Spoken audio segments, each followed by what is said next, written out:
कुछ ऐसे इवेंट हुई होगी। ये हमें final image A double dash B double dash यहाँ पे मिल जाती है।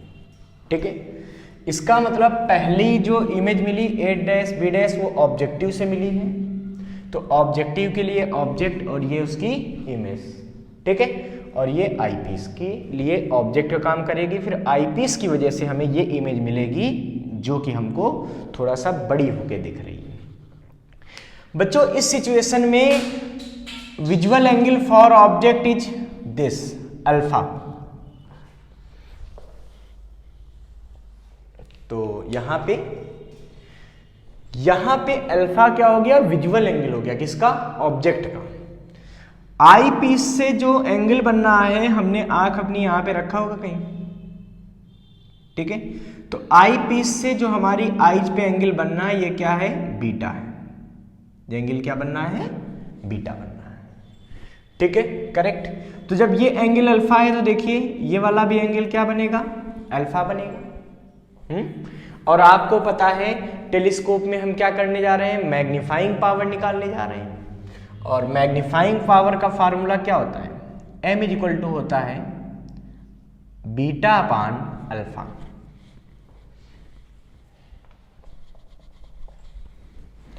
m इज इक्वल टू क्या होता है, बीटा अपान अल्फा। तो हमको यहां पे बीटा और अल्फा दोनों की वैल्यू फाइंड करनी है। तो देखिए आपको डायग्राम से दिख रहा होगा कि बीटा इज इक्वल टू कितना है, तो बीटा इज इक्वल टू क्या दिख रहा है, beta is equal to tan beta. किस में देखेंगे बेटा, in triangle E A dash B dash. देखिए E A dash B dash, इसमें अगर आप देखेंगे तो tan beta is equal to क्या आएगा, परपेंडिकुलर अपान बेस। तो ये आएगा आपके पास A dash B dash upon A dash E.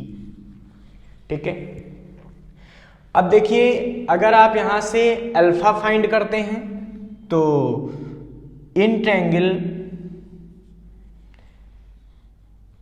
O objective है, इसको O से लिखेंगे, O A dash B dash alpha is equal to tan alpha, ये क्या आएगा, perpendicular upon base, A dash B dash upon O A dash. अगर मैं magnifying power की बात करूं, magnifying power m is equal to, तो beta upon alpha means m is equal to क्या आएगा, beta A dash B dash upon A dash E, और upon में अल्फा, अल्फा की वैल्यू क्या है, ये है, लेकिन क्या होगा इसका रेसिप्रोकल हो जाएगा, तो ए डैश बी डैश नीचे आ जाएगा और ओ ए डैश ऊपर चला जाएगा। देखिए ए डैश बी डैश से A dash B dash cancel हो रहे हैं, means m is equal to कितना आ गया, ओ A dash upon A dash E.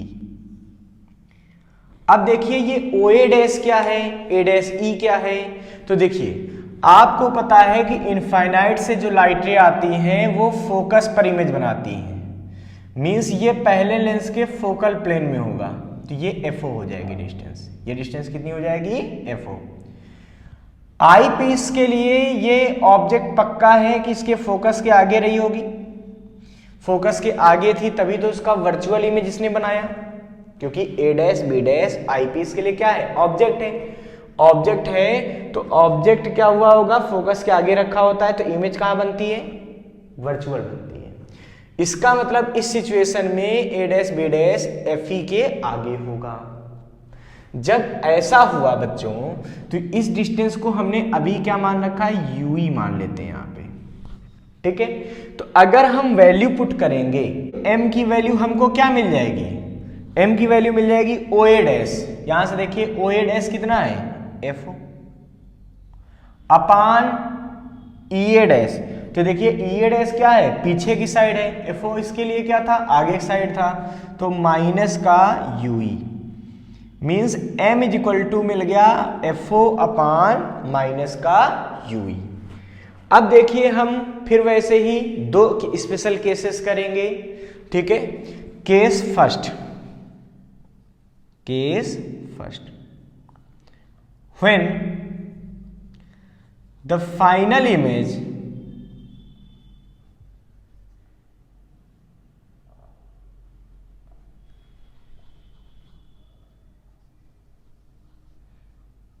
Is at least distance, अगर फाइनल इमेज कहां पे है, लीस्ट डिस्टेंस पे है। देखिए जब फाइनल इमेज लीस्ट डिस्टेंस पे होगी, इसका सीधा सा मतलब है कि फाइनल इमेज कितनी डिस्टेंस पर होगी, तो डी डिस्टेंस पर होगी। इस डिस्टेंस को क्या बोलेंगे उस समय, डी ले लेंगे। ठीक है, तो इस सिचुएशन में u बराबर क्या हो जाएगा, ue फॉर आई पीस। किसके लिए लगाने जा रहे हैं,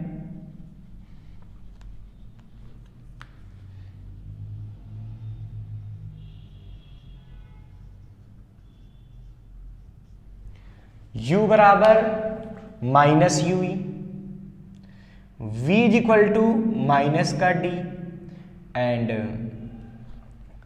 तो फ्रॉम 1/f is equal to 1/v minus 1/u we have, और फोकल लेंथ कितनी आ जाएगी, f is equal to F E. सारी वैल्यू यहां पे पुट कर देंगे। तो जैसे ही वैल्यू हम पुट करेंगे हमें क्या मिलेगा, हम देखते हैं यहां पे,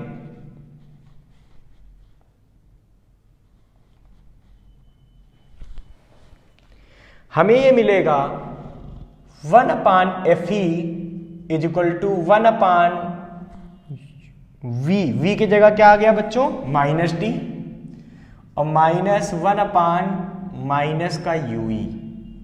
ठीक है, ये माइनस साइन यहाँ प्लस हो जाएगा, तो 1/Fe is equal to minus 1/d plus 1/ue। Students आपको यहाँ पे 1/ue की वैल्यू फाइंड करके रखना है। So 1/ue is equal to 1/Fe plus 1/d। 1/Fe अगर मैं कॉमन ले लूं तो क्या बचेगा, 1 प्लस Fe/d। ठीक है, ये 1/ue की वैल्यू आ गई। अब यहां पे पुट कर दीजिए 10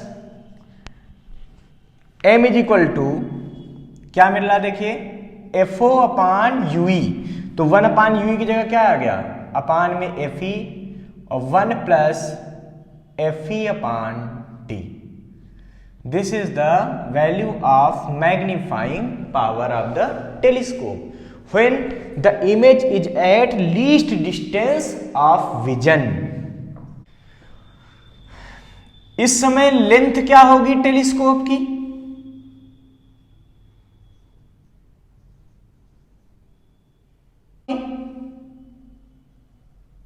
ये होगी FO plus UE। Okay, now case 2, अब हम केस 2 की बात करेंगे।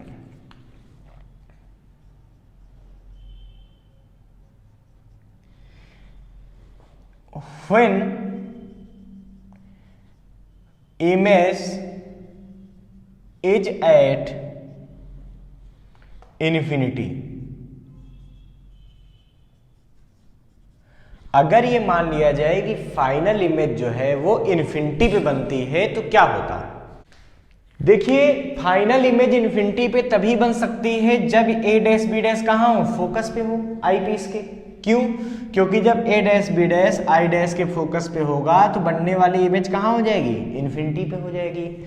इसका मतलब ये खिसका के पीछे ले आओ, तो जब ये यहां ले आओगे तो ue की वैल्यू कितनी हो जाएगी, सोचो ue की वैल्यू उस समय कितनी हो जाएगी, fe हो जाएगी। उस समय ue की वैल्यू क्या हो जाएगी, fe हो जाएगी।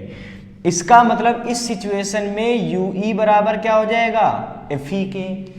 तो इस समय हमारे पास जो मैग्नीफाइंग पावर आएगी वो क्या आ जाएगी, देखिए यहां से, तो f इज इक्वल टू आ जाएगी माइनस का FO/FE। इसमें देखिए माइनस साइन छूट गया था जब वैल्यू पुट की थी।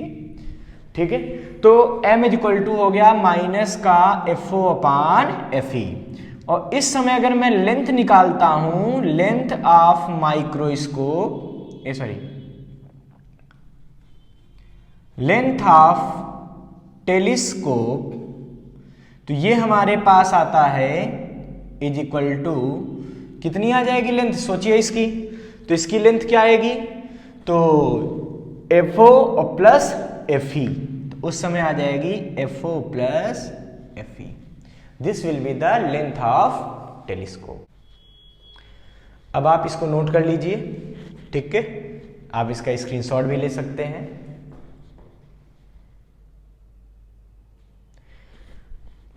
अब बच्चों हमसे कुछ बेसिक क्वेश्चन इसमें पूछे जाते हैं। जैसे पहला कि टेलीस्कोप में ऑब्जेक्टिव का अपर्चर बड़ा और आई पीस का अपर्चर छोटा क्यों रखते हैं? ठीक है, तो ऑब्जेक्टिव का अपर्चर इसलिए बड़ा रखते हैं क्योंकि बहुत दूर ऑब्जेक्ट होता है, तो सफिशिएंट अमाउंट ऑफ लाइट यहां पे इंसिडेंट हो जाए इमेज बनने के लिए, इसलिए हम लोग ऑब्जेक्टिव का अपर्चर बड़ा रखते हैं। और आई पीस का अपर्चर इसलिए छोटा रखते हैं कि मैक्सिमम लाइट हमारी आईज पे जाए, वरना अगर बड़ा अपर्चर करेंगे तो कुछ लाइट इधर आएगी, कुछ इधर चढ़ेगी, कुछ यहाँ, ऐसा नहीं। हम क्या करेंगे, इस अपर्चर को इतना छोटा कर देते हैं कि बिल्कुल हमारी आंख पे पूरी की पूरी लाइट हमारी आंख पे ही पड़े, जिससे कि हमको इसकी ब्राइट इमेज दिखाई दे। ठीक है, यही वजह है कि ऑब्जेक्टिव का अपर्चर बड़ा और इमेज का आई पीस का अपर्चर छोटा लेते हैं। अब हमसे यह भी बहुत पूछा जाता है कि जो मैग्नीफाइंग पावर है, ठीक है, टेलीस्कोप की मैग्नीफाइंग पावर को कैसे इंक्रीज कर सकते हैं। तो देखिए m इक्वल टू क्या मिल रहा है, FO/FE हर टर्म में आ रहा है। इसका मतलब अगर हम ऑब्जेक्टिव की फोकल लेंथ को इंक्रीज कर दें तब भी m की वैल्यू बढ़ जाएगी। Means by increasing the focal length of objective we can increase the magnifying power of the telescope and by decreasing the value of FE की वैल्यू को अगर हम क्या करें, डिक्रीज कर दें, तो भी magnifying power of the telescope increase हो जाएगी। इसका मतलब हमको ऑब्जेक्टिव को थोड़ा बड़ा रखने की कोशिश करनी है और आई पीस को थोड़ा छोटा करने की कोशिश करनी, कम करने की कोशिश करनी है, जिससे कि हमें मैक्सिमम मैग्निफिकेशन का टेलीस्कोप मिल जाए। और हम जानते हैं कि मैग्नीफाइंग पावर जितनी ज़्यादा होगी उससे हम किसी चीज ऑब्जेक्ट को उतना ही ज़्यादा बड़ा करके देख सकेंगे।